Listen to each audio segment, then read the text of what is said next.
Hello and welcome back to more BS deck profiles from me. You see the title, you see the cards, and this is just gonna be absolute cancer and absolute gloriousness. I'm just not gonna waste any time. Let's just get right into it because it's gonna be kind of funny.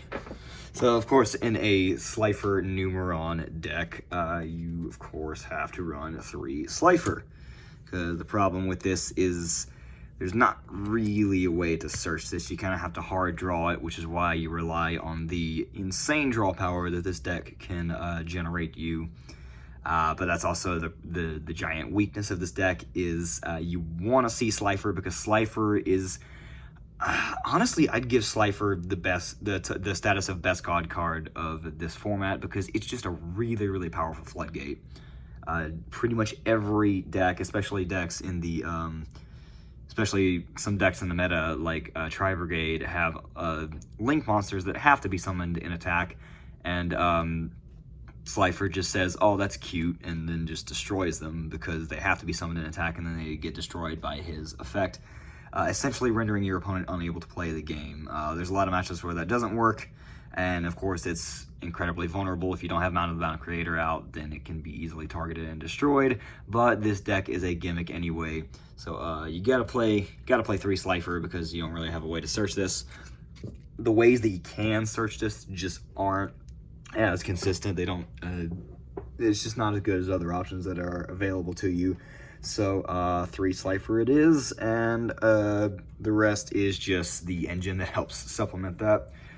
You of course saw the title. We do play the Numeron engine, so you gotta play 3 Numeron wall, self-explanatory. The rest of the monsters are pretty much just the hand trap lineup that we have. We have 3 Ash Blossom. You know how I feel, good in any deck, good against any deck.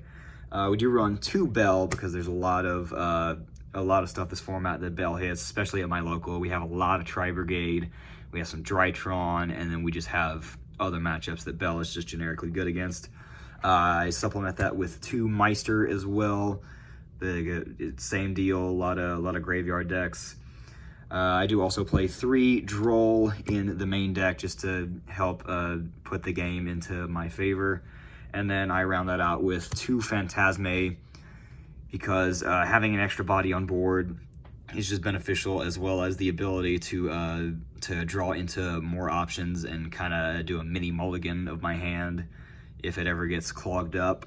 And it's just an easy card to side out if it's a matchup that Phantasme is not really good against. It just makes siding easier as well. That is the monster hand trap lineup. As you can see, that is quite a lot. This deck is essentially sit on your hand traps, hope you survive, and then hope your engine works out. Like I said, this deck is a giant gimmick. Once again, this is the Numeron engine, so you do have to play 3 Numeron Network, as well as the 2 Numeron Calling. That is pretty much mandatory anytime you ever use the Numeron engine in any deck. And we supplement that with a Terraforming and a Set Rotation to help get to those. And for our other field spell, we are not degenerates here, no Mystic Mine whatsoever. We play 2 Mound of the Bound Creator because this is a Slifer-oriented deck. If you want to be that person and play Mystic Mine, then you can, because you have a few ways to get to different field spells, but I refuse to do it. I would rather lose than play Mystic Mine because I am not a degenerate bastard. On to the rest of the cards. This card is hilarious in this deck because you run the Numeron engine. 3 Memories of Hope. Do you like drawing cards? Because I like drawing cards, so why not draw 4 of them? This is just hilarious. That card is so stupid. Also playing 3 Soul Crossing, which came in the God card structure decks. This is essentially one of the main gimmicks of the deck. You're essentially hoping to draw into this and or Slifer. You can tribute your opponent's board to bring out Slifer as your floodgate. It just helps remove a lot of problematic stuff. It outs Ultimateness in Drytron, and it's just such a powerful card. It has a pretty heavy restriction on it, being that you can only activate 1 card for the rest till the end of the next turn, so you only get 1 other hand trap or other card activation. But it's just such a powerful card, and it's really worth playing it, especially to get out a floodgate like Slifer.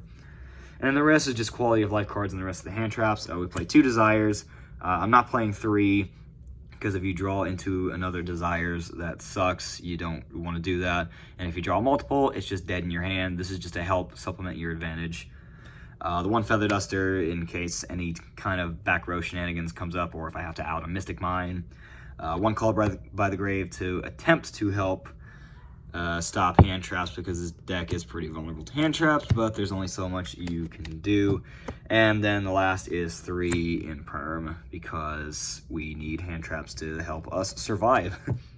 That is the main deck. That is 40 cards. It's essentially a lot of luck and relying on your draw power to get started, which is why this deck isn't really, fantastic. It's just a gimmick, but it's just fun to play regardless. On to the extra deck. This is, of course, supplemented by a Numeron engine, so you do have to play the Numeron cards themselves. We play 2 of each, and we do run the C1 as well, because, we have a little space in the extra deck to work with, so if this ever comes up where you have to banish your opponent's entire board and then deal a little burn when it comes back, this is just a handy card to play if it ever comes up. If you have the option to, then why not give yourself as many options as possible? And then the rest is just either quality of life cards or other cards to fit in the extra deck. We do have 1 IP and 1 Unicorn. It can come up sometimes if you have some stuff that's dead on the field. It's just filling out space, essentially. We do play the 1 Megaclops because, we can put Xyz monsters on the field easily.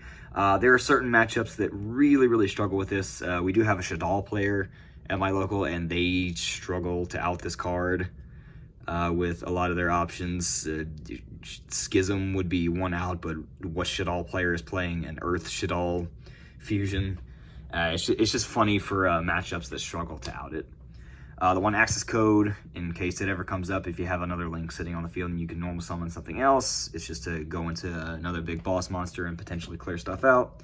The 1 Appaloosa, for if you go into your Numeron gates and you're up against a matchup that uses a lot of monster effects, you get a 4 negate Appaloosa out of it. It's just quality of life. And then the main one you're going to be going into a lot of the time is Saryuja to help mulligan your hand and go deeper into your deck. This is the main one you're going to be going into, because you just need to be able to draw more cards to see your options.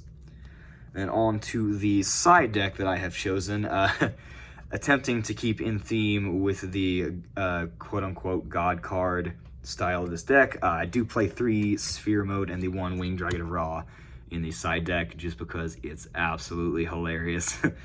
I do have Soul Crossing in the deck, but let's say I'm up against Drytron and they've already established Ultimateness. If I activate Soul Crossing, they're going to be, okay, cute, activate Ultimateness and negate. Whereas with this, you can just tribute over their board and stop it regardless.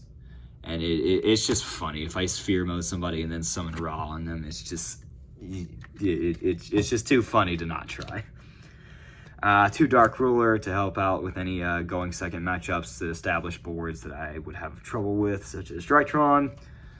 2 Twin Twister to help with back row matchup problems. Having the interactivity with it being a quick play is really good. If we ever have any Prank Kid or any other thing that has to be in the main phase, or just being able to chain to anything to be able to help out, such as an Imperial Order. It's just having the quick play is better than being able to clear out all cards, which is why I'm not running Lightning Storm. 2 Shared Ride, because this deck needs a lot of draw power, and this essentially can end your opponent's turn for a lot of matchups, because the amount of hand traps you play in this deck, you're gonna draw into options that are gonna stop them. So if they keep on popping off with their plays for matchups that search a bunch of cards to their hand, this is essentially either a turn ender or you're going to draw into an option that stops them. So it's just too good to play in this deck, especially when you want to draw into more of your engine or your hand traps to be able to help supplement your own plays. And then for the traps, do play 2 Evenly Matched. You really don't care about your battle phase in this. If you can kill with the Numeron gates, then cool. But clearing out your opponent's problematic board is more important than killing them, because you can just establish another thing on the board like Megaclops or Appaloosa, or set up your Slifer Floodgate play if you can do that. And then for the last 3 cards, I play the 3 Judgment, because game 2 and 3, your opponent realizes that there's a lot that you rely on your back row for. I mean, you're gonna be setting Imperm. If you draw a call by the grave, you're gonna be setting that. You're gonna be setting your Soul Crossing if that comes up. So just being able to protect that, or just generically stop any of their big plays, is just too good to pass up. So we do side the Judgment for when that comes up.